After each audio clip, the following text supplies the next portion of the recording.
नमस्कार दोस्तों, super cluster classes में आपका स्वागत है। जैसा कि हम लोग देखेंगे हिस्ट्री सीरीज में हमारा ये 8वां सीरीज है।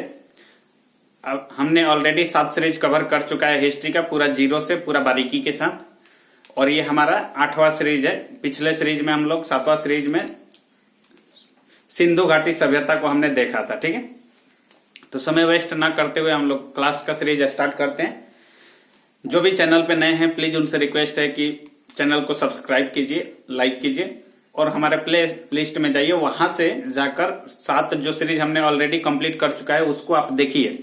उसको देखने के बाद 8वां सीरीज अगर देखते हैं आप तो आपको बेनिफिट्स मिलेगा, और आप यहां से देखना शुरू कीजिएगा तो फिर पीछे का हर चीज आपको छूट जाएगा। ठीक है, तो इसलिए कोई भी चीज अगर सीरीज से पढ़िएगा तो आपको बेनिफिट्स होगा। ठीक है, चलिए हम लोग थोड़ा सा पिछले क्लास यानी जो हम लोग लास्ट सीरीज देखे थे हिस्ट्री का, उसमें थोड़ा सा रिकॉल करते हैं हम लोग।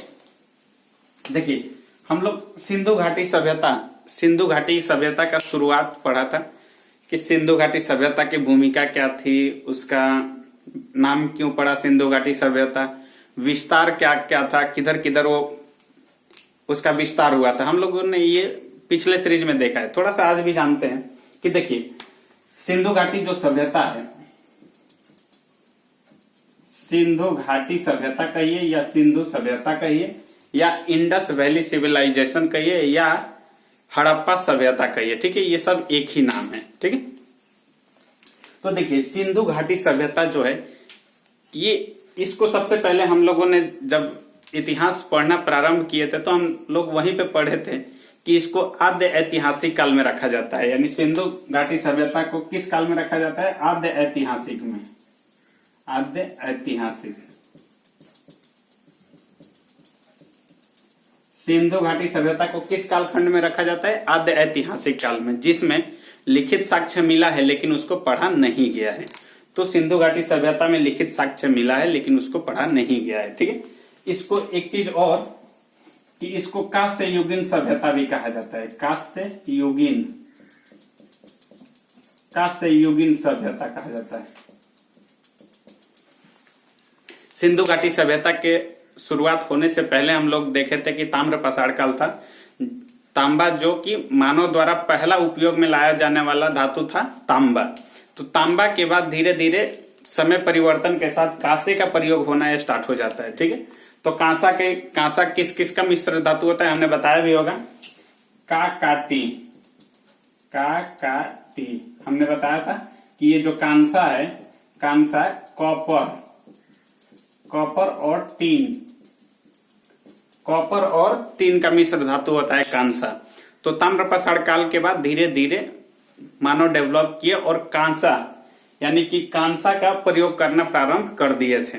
तो जो सिंधु घाटी सभ्यता हमारा है ये कांस्य युगीन यानी सिंधु घाटी सभ्यता में कांसे का प्रयोग पूरा चरम सीमा पर था। ठीक है, तो इसीलिए सिंधु घाटी सभ्यता को हम लोग कांस्य युगीन सभ्यता भी कहते हैं। ठीक है, चलिए अब हम लोग सिंधु घाटी सभ्यता में देखे थे भौगोलिक स्थिति में। उसके भौगोलिक स्थिति में हम लोगों ने देखा था कि उत्तर में हम लोग देखे थे कि जो जम्मू कश्मीर, मांडा जो कि जम्मू कश्मीर तक स्थित था। उत्तर में, दक्षिण में देखे थे दैमाबाद जो कि महाराष्ट्र में स्थित था। दैमाबाद महाराष्ट्र में, और नदी कौन सा था हमारा? प्रवरा नदी। सबसे उत्तरी बिंदु यानी सिंधु घाटी सभ्यता का हम लोग सबसे उत्तरी बिंदु देखे थे तो ये था मांडा।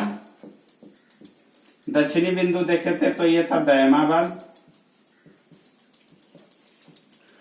और पूर्वी बिंदु देखे थे हम लोग आलमगीरपुर, और सबसे पश्चिमी बिंदु देखे थे सूतका गेडोर। ये सिंधु घाटी सभ्यता का चौहद्दी है। ठीक है, तो हम लोगों ने देखा था कि मांडा जो है ये चिनाब नदी के तट पर बसा हुआ था, और आलमगीरपुर जो था ये हिंडन नदी के तट पर, और दैमाबाद प्रवरा नदी के तट पर, और सूतका गेडोर जो था ये दास्क नदी के तट पर बसा हुआ है। ठीक है, हम लोगों ने चौहद्दी में इसका देखा था। और कल हमने बताया था प्रवरा नदी, दैमाबाद जो है प्रवरा नदी के तट पर स्थित है। वहां पर हमने गलती से बोल दिया था कि प्रवरा नदी जो है ये नर्मदा की सहायक नदी है, लेकिन वो गलत है, नर्मदा की नहीं, ये गोदावरी की सहायक नदी है। ठीक है, तो आप लोग ये चीज सुधार लीजिएगा कि प्रवरा जो है वो गोदावरी की सहायक नदी है। ठीक है, तो ये पॉइंट कल मिस्टेक हो गया। कल हमने प्रवरा नदी को नर्मदा का सहायक नदी बता दिया था, शायद लिख भी दिया था, तो उसको आप लोग सुधार लेंगे कि प्रवरा नदी जो है ये गोदावरी की सहायक नदी है। ठीक है, चलिए और एक दो चीज इसमें, दो पॉइंट कि देखिए सिंधु घाटी सभ्यता हमारे भारत और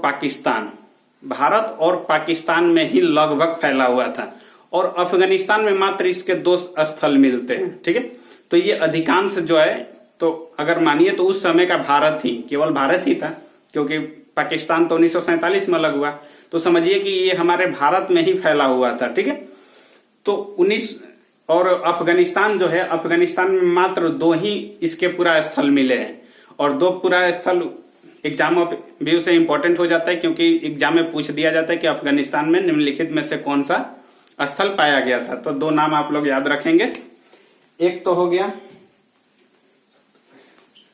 एक हो गया सुर्तगोई, एक हो गया मुंडीगाक। सुर्तगोई और मुंडीगाक, ये 2 नाम याद रखेंगे, जो कि अफगानिस्तान में, ये सिंधु घाटी सभ्यता का स्थल है, पूरा स्थल है। और ये सुर्तगोई और मुंडीगाक जो है ये अफगानिस्तान में स्थित है। कहां पर स्थित है? अफगानिस्तान में।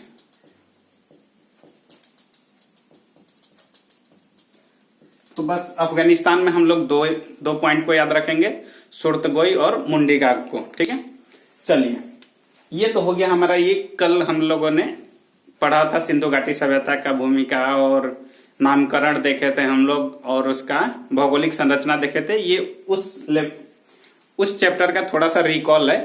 अब चलिए हम लोग आगे देखते हैं। चलिए आप लोग स्क्रीनशॉट लेना है तो इसका ले लीजिए।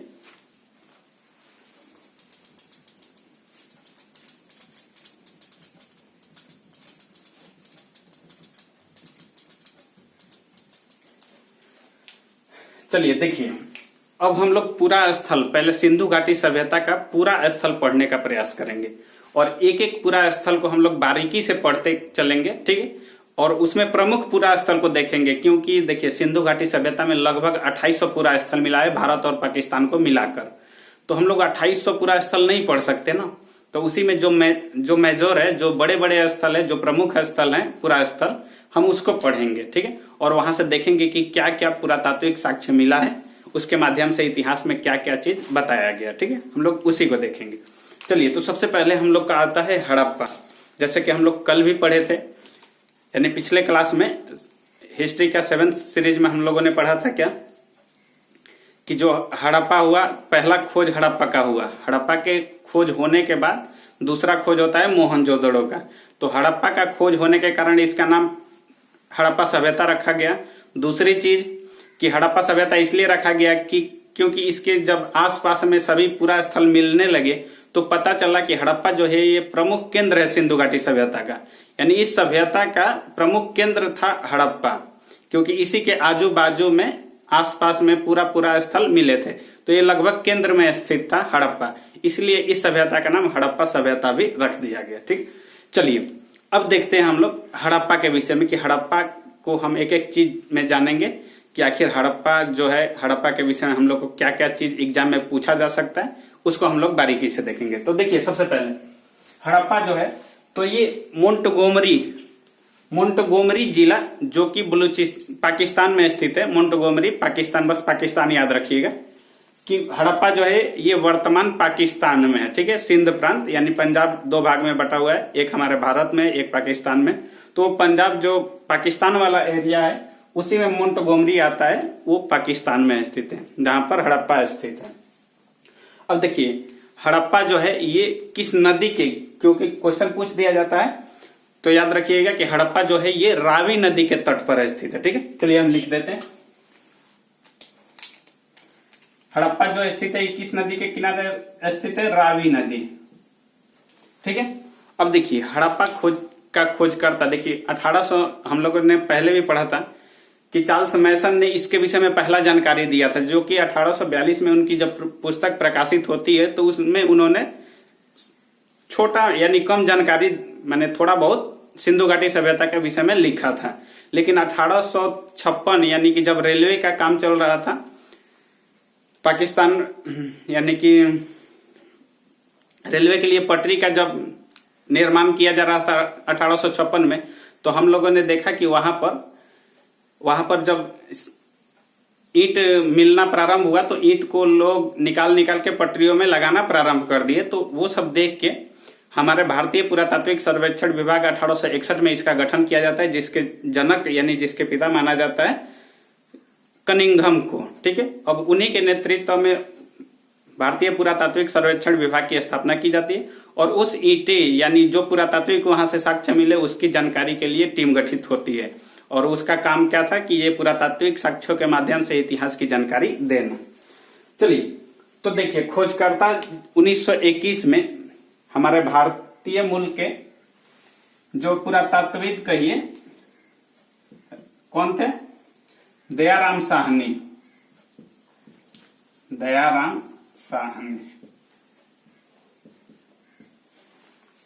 यानी हड़प्पा का खोजकर्ता आपसे पूछा जा सकता है एग्जाम में, तो दयाराम साहनी। देखिए, अब उत्खनन किसके नेतृत्व में हुआ? तो 1902 में ही जॉन मार्शल को भारतीय पुरातात्विक सर्वेक्षण विभाग का महानिदेशक नियुक्त करके भारत भेज दिया जाता है 1902 में। ठीक है, तो जॉन मार्शल के नेतृत्व में उत्खनन का काम होता है। ये 1902 से 1928 तक भारत में रहते हैं। तो 1921 में हड़प्पा सभ्यता का खोज कर लिया जाता है, जिसका उत्खनन का नेतृत्व कौन करता है? John Marshall. ठीक है, अब देखिए, जब हड़प्पा स्थल मिला तो उसमें पाया गया क्या? उसमें पाया गया कि जो वहां पे पुरातात्विक साक्ष्य मिले वहां से पता चलता है कि ये लगभग 5 किलोमीटर में फैला हुआ था। लगभग 5 किलोमीटर के एरिया में हड़प्पा जो समझिए कि पूरा स्थल था वो लगभग 5 किलोमीटर के एरिया में फैला हुआ था। अब इसमें पता चला क्या कि ये जो इसकी जो सभ्यता थी यानी हड़प्पा में जो भी सभ्यता थी वो 2 भागों में बटी हुई थी। 2 भागों में बटा हुआ था। ठीक है, अब 2 भागों में बटा होने का मतलब क्या था कि ये वाला जो भाग था, समझिए, ऐसे समझिए, अब ये जो ऊंचा वाला भाग था ये पश्चिमी भाग कहलाता था, पश्चिमी भाग था, और ये जो नीचे वाला भाग था ये पूर्वी भाग था। ठीक है, 2 भागों में बटा हुआ था, पश्चिमी भाग और पूर्वी भाग। तो जो पश्चिमी भाग था वो ऊंचाई पर था यानी ऊंचा था, तो ऊंचा होने के कारण इसको दुर्ग कहा गया है। ठीक है, दुर्ग। पश्चिमी जो भाग था, देखिए फिर से सुनिए, सिंधु घाटी हड़प्पा में जो भी साक्ष्य मिला, जो भी पुरातात्विक साक्ष्य मिला, उसमें पाया गया क्या कि जो हड़प्पा स्थल है वहां पर जो हड़प्पा में विस्तार यानी कि जो नगर नियोजन का विस्तार था वो 2 भागों में बटा हुआ था, एक पूर्वी एक पश्चिमी। और पश्चिमी जो भाग था ये ऊंचाई पर था और पूर्वी भाग नीचे में था। ठीक है, तो जो पश्चिमी भाग ऊंचाई पर था उसको दुर्ग कहा गया और पूर्वी भाग जो कि नीचे था इसको आवास कहा गया। अब देखिए, इसको दुर्ग और इसको आवास क्यों कहा गया? तो देखिए, इसको दुर्ग इसलिए कहा गया कि माना गया कि जो ऊंचाई पर था, जो भी घर मिला, जो भी साक्ष्य मिला कि ऊंचाई पर भी कुछ महल घर हुआ करते थे, तो वो माना गया क्या कि वो जैसे राजा महाराजाओं के लिए यानी कि अपर क्लास, समझिए अपर क्लास के लिए था, यानी कि जो कि राजा महाराजाओं के लिए था। और आवास जो नीचे वाला भाग था, समझिए आवास था, यानी कि ग्रामीण श्रमिक मजदूर जो भी होते थे उस समय में उनके लिए होगा, माना गया है ऐसा। और दूसरी विशेषता ये थी कि जो दुर्ग था वो उसका एरिया कम था और जो आवास था इसका एरिया ज्यादा था। ठीक है, तो इसलिए माना गया कि यानी कि जो मजदूर वर्ग के लोग होंगे ज्यादा होंगे तो इसलिए वो नीचे रहते होंगे, और दुर्ग यानी कि जो ऊंचाई पर था उसमें अपर क्लास के लोग कम होंगे, तो इसलिए इसकी जो एरिया थी कम थी। ठीक है, तो ये ध्यान रखिएगा कि यहाँ जो हड़प्पा में जो भी नगर नियोजन था वो दो भागों में बटा हुआ था, पूर्वी भाग पश्चिमी भाग। पश्चिमी भाग जो था वो ऊंचाई पर था और पूर्वी भाग नीचे में था, ठीक है। और पश्चिमी भाग को दुर्ग कहा गया, जो ऊंचाई पर था उसको दुर्ग कहा गया, जो नीचे में था उसे आवास कहा गया। और जो ऊंचाई पर था उस पे माना गया कि राजा महाराजा रहा करते होंगे, और जो नीचे में था उसमें माना गया कि श्रमिक मजदूर किसान वर्ग के लोग रहा करते होंगे, ठीक है। अब चलिए अगला पॉइंट देखिए कि 1946 में एम व्हीलर ने हड़प्पा में एक खोज किया। हड़प्पा में खोज क्या किया तो देखिए,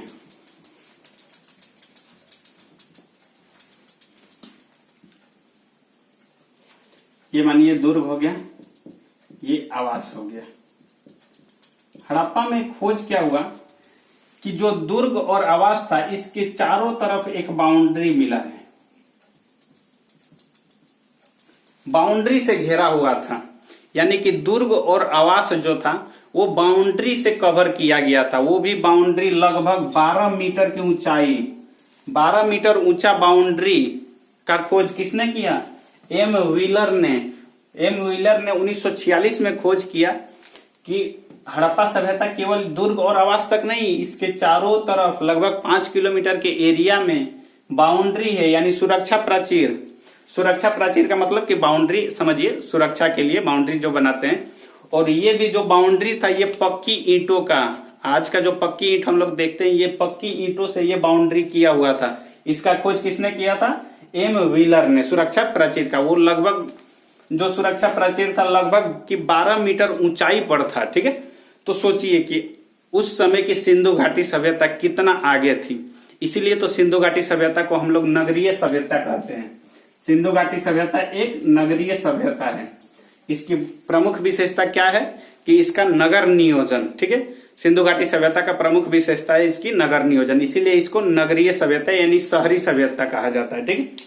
तो देखिए जो दुर्ग हुआ करते थे और जो आवास हुआ करते थे, दुर्ग समझ गए कि जो ऊंचाई पर था और नीचे में जो था उसे आवास कहते थे। इसके चारों ओर बाउंड्री हुआ करता था। वो बाउंड्री पक्की ईंटों का बना होता था, लगभग 5 किलोमीटर के एरिया में रहा करता था, ठीक है। तो ये बाउंड्री माना जाता है कि इसलिए बनाया गया हो कि कोई चोर या बाहरी आक्रमणकारी शायद उससे रक्षा के लिए बनाया गया हो, क्योंकि बाउंड्री खासकर उसी के लिए बनता है कि कोई बाहर से चोर वगैरह ना आ जाए, कोई बाहर से कोई अटैक ना कर दे, इसके लिए। तो उस समय ये सब चीज हुआ करता था, समझिए। चलिए अब देखिए एक पॉइंट यहां पे है और कि जो सिंधु घाटी सभ्यता थी उसमें प्राप्त साक्ष्यों यानी पुरातात्विक साक्ष्यों के माध्यम से पता चला है कि हड़प्पा में, केवल हम हड़प्पा का बात कर रहे हैं अभी, ठीक है। हड़प्पा में जो 100 मिले हैं उनको दफनाया गया है किस विधि से? तो उत्तर दक्षिण दिशा में उनको दफनाया गया है। देखिए ये क्वेश्चन पूछा हुआ है, ठीक है। ये क्वेश्चन पूछा हुआ है कि किस दिशा में दफनाए जाते थे? तो उत्तर दक्षिण दिशा में। अब उत्तर दक्षिण दिशा कहने का मतलब कि सिर उनका उत्तर दिशा में और पैर जो था वो दक्षिण दिशा में करके दफना दिया जाता था, यानी कि उनको गाड़ दिया जाता था, ठीक। तो ये पॉइंट भी आप लोग ध्यान रखिएगा। चलिए ये हड़प्पा में थोड़ा सा मेन पॉइंट हो गया हड़प्पा के विषय में। अब हम लोग देखते हैं कि हड़प्पा से आखिर हम लोग को क्या क्या मिला है, ठीक है। अब हड़प्पा में हम लोग को क्या क्या मिला है उसको देखते हैं एक चार्ट के माध्यम से।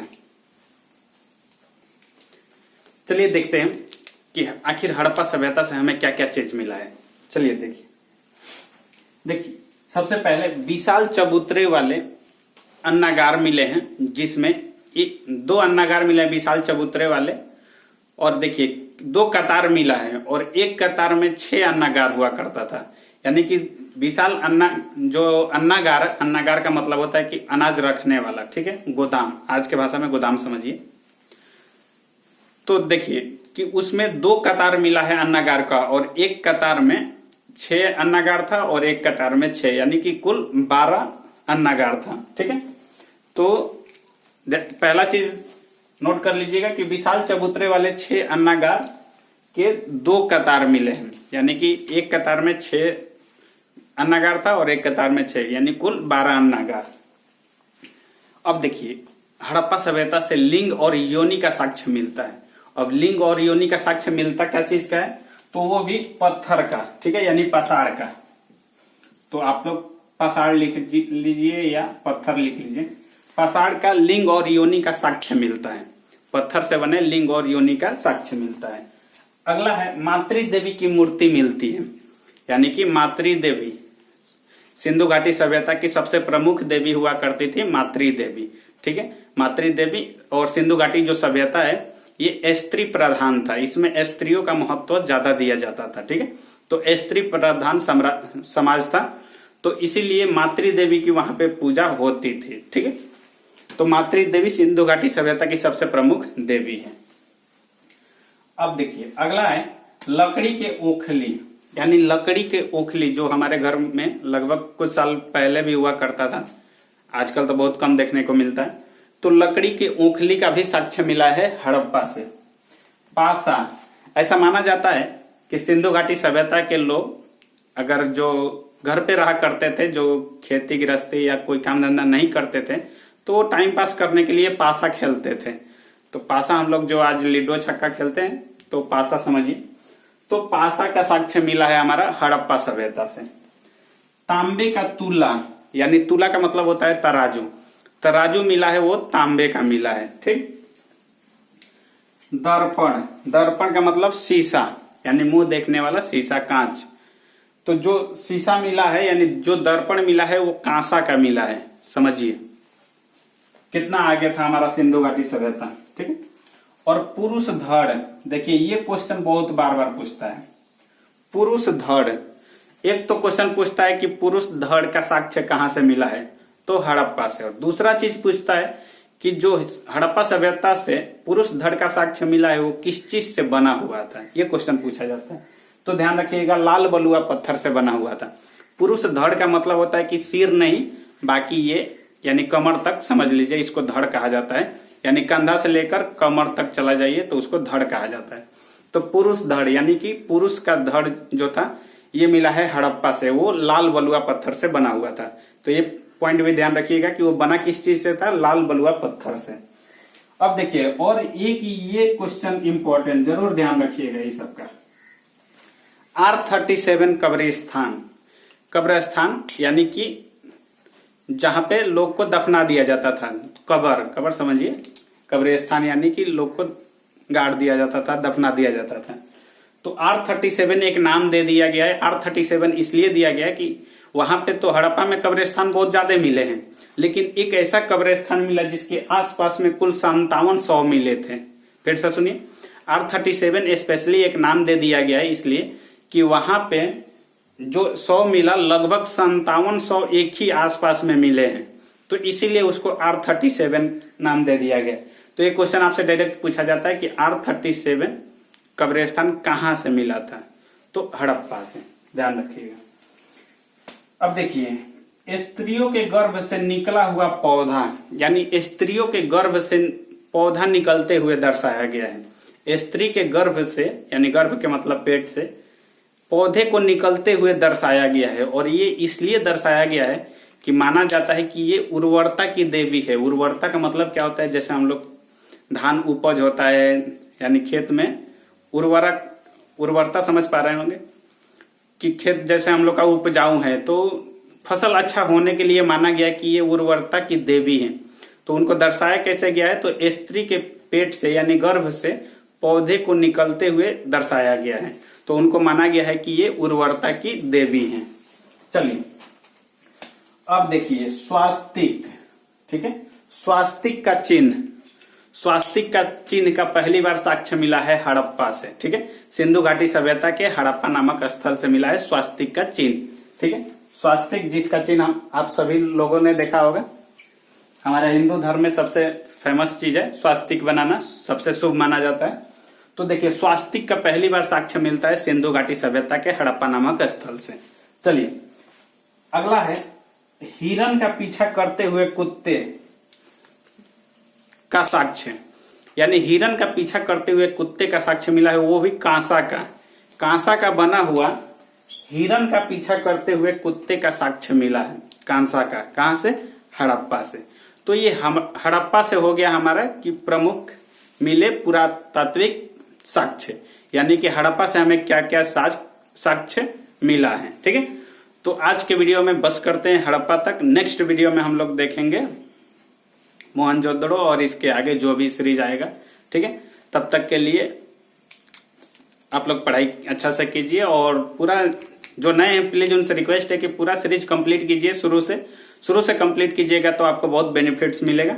ठीक है, चलिए नेक्स्ट वीडियो में हम लोग आगे का सीरीज देखेंगे और ये हड़प्पा यहाँ तक हमारा समाप्त हो जाता है। हड़प्पा से हम लोग हड़प्पा के विषय में पूरा देख लिए। अब एक एक करके हम पूरा जो सिंधु घाटी सभ्यता का पूरा स्थल है उसको देख लेंगे। उसके बाद फिर हम लोग उसके समाज, उसका राजनीतिक संदर्भ, वहां का शासन प्रणाली सब देखेंगे धीरे धीरे। ठीक है, तो आज के लिए बस करते हैं। चलिए, वीडियो देखने के लिए धन्यवाद।